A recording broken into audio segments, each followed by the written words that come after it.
Hello everyone, this is Emily from the Coin Dictionary, and in this episode we'll be continuing my series on the Polish 50 Złotych coins. And if you recall, right now we're going through the series on the Polish rulers.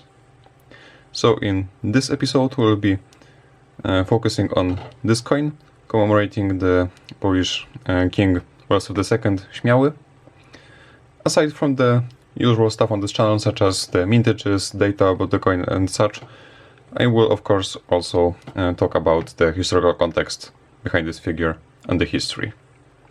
So let's get the specifications of the coin out of the way first. And it is composite of copper nickel, it weighs 11.7 grams, its diameter is 30.3 millimeters, its thickness is 2.1, the edge is reeded like so. And by chance it is basically exactly the same size as a US half dollar.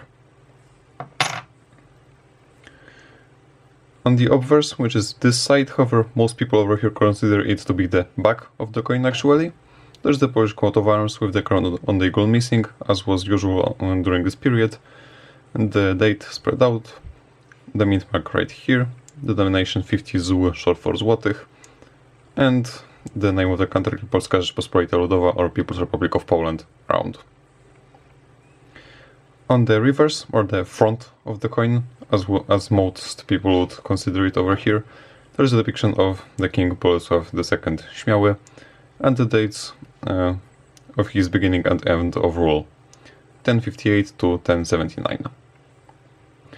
The mintage for this coin is 2,538,000, and it can easily be bought for a few dollars.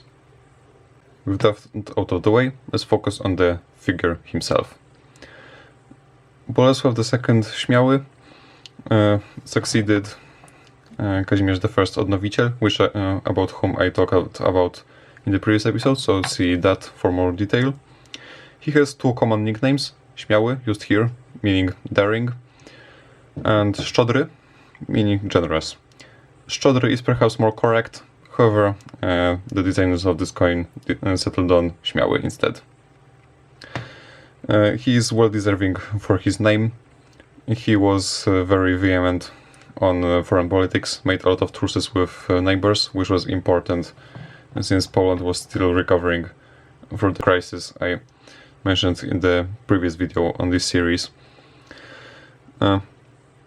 He also made some rash decisions, such as sentencing a bishop to having his fingers cut off, which was considered unacceptable during that time. So that's something. Also, in the end, he ended up being banished from the country, and the details of his death are not really well known. Certainly an interesting figure, and I hope you've learned something about him and Polish history in general. So yeah, I think this will do it for this video. Thanks for watching, and see you in my next one.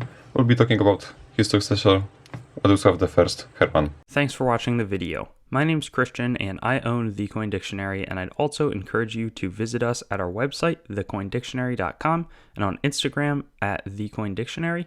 And I'd also like to draw your attention to some other helpful coin resources, such as my other YouTube channel, Treasure Town, which does more in-depth videos about coins and collectibles, as well as some resources like coinmeltprice.com, which shows up-to-date precious metals pricing, as well as the melt values of the coins that you own, coinsmetalscards.com, which will both be a marketplace and a news source for coins, metals, and cards, as the name suggests, as well as whatsthegrade.com, which will develop into a stickering service for already graded collectibles.